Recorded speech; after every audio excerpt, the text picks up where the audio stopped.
Hi friends, welcome on Yourpedia, and this video is related to difference between post-gate information or post-gate guidance.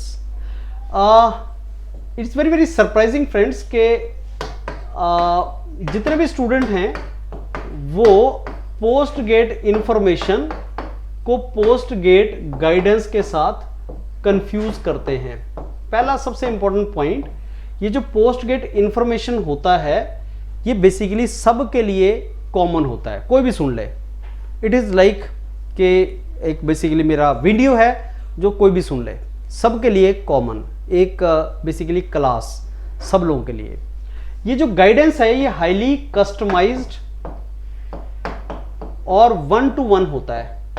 1-to-1 means individual candidate के credential के base पे आप कहां पे apply कर सकते हैं। ये बहुत ही जेनरिक होता है। जेनरिक मतलब सब के लिए सेम। जैसे अगर मेरे को एमटेक और एमएस में डिफरेंस बताना हो कि साहब एमटेक ही होता है, एमटेक रिसर्च ही होता है, ये अपॉर्चुनिटीज़ हैं, आईआईसी बेंगलोर में ये कोर्स हैं, आईआईटी बॉम्बे में ये कोर्स हैं, आईआईसी बेंगलोर का डेडलाइन लास्ट डेट ये है, आईआईटी बॉम्बे की लास्ट टाइम ये है। अगर ये मेरे को बताना हो, ये जेनरिक सेशंस होते हैं और जेनरिक सेशन यूट्यूब से भरा हुआ है। आप यूट्यूब पे उठा के देखोगे, हर कोई post GATE guidance, post GATE counselling नाम यूज करके पोस्ट गेट इंफॉर्मेशन दे रहा है। ये जेनरिक सेशन है। वहां पे ये नहीं होता कि सर मेरा जो गेट स्कोर है वो इतना, मेरी कैटेगरी ये है सर, मेरा सीजीपीए ये है और मेरी ब्रांच ये है, ये चार चीजें ये मेरी हैं सर, इनके बेस पे बताओ मैं कहां कहां अप्लाई करूं। ठीक है, बता देते हैं। अब बीटेक में मेरा प्रोजेक्ट ये था और उसके बेस पे मेरे को एसओपी बनाना है और मेरे को जो इंटरेस्ट है मैकेनिकल में वो थर्मल में है, डिजाइन में नहीं है, इंडस्ट्रियल में नहीं है, प्रोडक्शन में नहीं है। अब मेरे को बताओ कि सर मेरा जो बीटेक का प्रोजेक्ट है वो थर्मल पे है और थर्मल के हिसाब से मेरे को बताओ मैं आईआईसी बेंगलोर में कौन से डिपार्टमेंट में अप्लाई करूं। देखो यहां पे क्या क्या कंडीशंस आई, ये चार जब आपने मेरे को बताया तो मेरे को पता लग गया कि मैकेनिकल में अगर आप अप्लाई करेंगे भी तो एमटेक में कॉल नहीं आएगा, लेकिन सीजीपीए क्योंकि आपका हाई है और आपके पास ईडब्ल्यूएस है, आपको एमएस से कॉल आ सकता है। साथ में क्योंकि आपका गेट स्कोर बहुत ज्यादा नहीं है, 350 ही है, लेकिन सीजीपीए आपका 8.5 है और आपके पास ईडब्ल्यूएस है, तो आपको अर्थ साइंस से कॉल आ सकता है, आपको एनर्जी साइंस से भी ऑप्टिमिस्टिक कॉल आने के चांस है, सस्टेनेबल से आ सकता है। और वहां पे आपका जो बीटेक का प्रोजेक्ट है वो इससे रिलेटेड और आपको इंटरेस्ट थर्मल में है।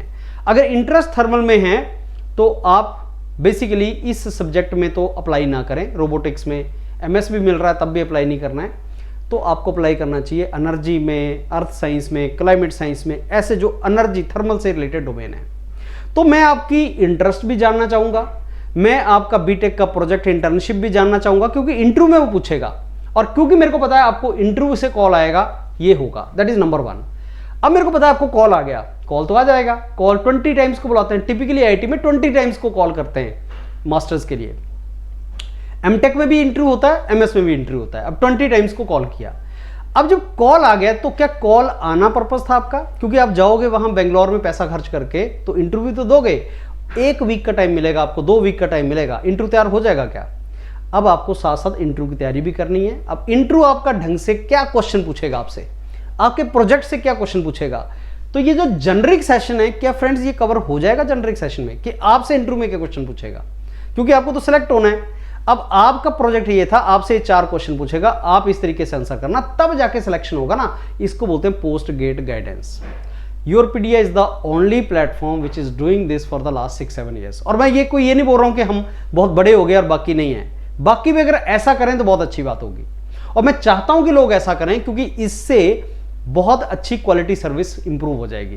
कि इसमें मिसगाइड ना करके लोगों को जेनरिक सेशन दिया, ऐसा हो जाएगा वैसा हो, जेनरिक सेशन से फ्रेंड्स फायदा नहीं होगा आपको इंडिविजुअल 1-to-1 सेशन जो आपके पूरा बैकग्राउंड से मैच करता हुआ, आपका हैंड होल्डिंग। और ये भी होता है कि जब फिर उसके बाद क्या होगा, ये तो अप्लाई किया, फिर इंटरव्यू दिए, फिर सिलेक्शंस हुई, फिर जब सिलेक्शंस हुई, अब मैं बाद की बात बताता हूं आपको क्या होता है। कोप पे आपको सिलेक्शंस आना स्टार्ट हो जाती हैं। आपको पहले राउंड में ये मिला, फिर दूसरे राउंड में ये मिला, फिर डिसीजन होता है कि मैं इसको छोड़ दूं या इसको पकड़ के आगे चलूं। वहां सबसे बड़ा कंप्रोमाइज होता है, क्योंकि आप वहां रिस्क नहीं ले सकते जब तक मेंटर आपको नहीं बता रहा है इंडिविजुअल बेसिस पे कि आपके पास ऑप्शंस क्या हैं। सीसीएमटी भरा है आपने, स्कोर कितना आपको, कोई बात नहीं, सीसीएमटी आपको मिल जाएगा, रिस्क ले लो। सीओएपी को छोड़ दो, नेक्स्ट राउंड सीओएपी के ये ऑप्शन छोड़ दो, नेक्स्ट राउंड सीओएपी पे चलो। सीओएपी के सारे राउंड छोड़ दो, हम स्पॉट राउंड में एडमिशन लेंगे, स्पॉट राउंड में आईआईटी बॉम्बे मिल जाएगा। तो ये सारे डिसीजन फ्रेंड्स 1-to-1 होते हैं। तो post GATE information is different from post GATE guidance और counselling. Post GATE counselling means 1-to-1 many decisions, जब आपका कैंडिडेट मेंटर के साथ बैठता है और डिस्कस करता है अपना केस डेली बेसिस पे कि मेरे को कहां अप्लाई करना है, उसको पोस्ट गेट गाइडेंस बोलते हैं। ये जो सेशन आप यूट्यूब पे सुनते हो, ये एक लेवल तक तो आपको हेल्प करते हैं, लेकिन ये आपका कस्टमाइज नहीं होता। आई होप आपको इसमें चीज क्लियर हुई हो। Go for post GATE guidance अगर आप अपने स्कोर को कन्वर्ट करना चाहते हैं और बेनिफिट लेना चाहते हैं। Thank you.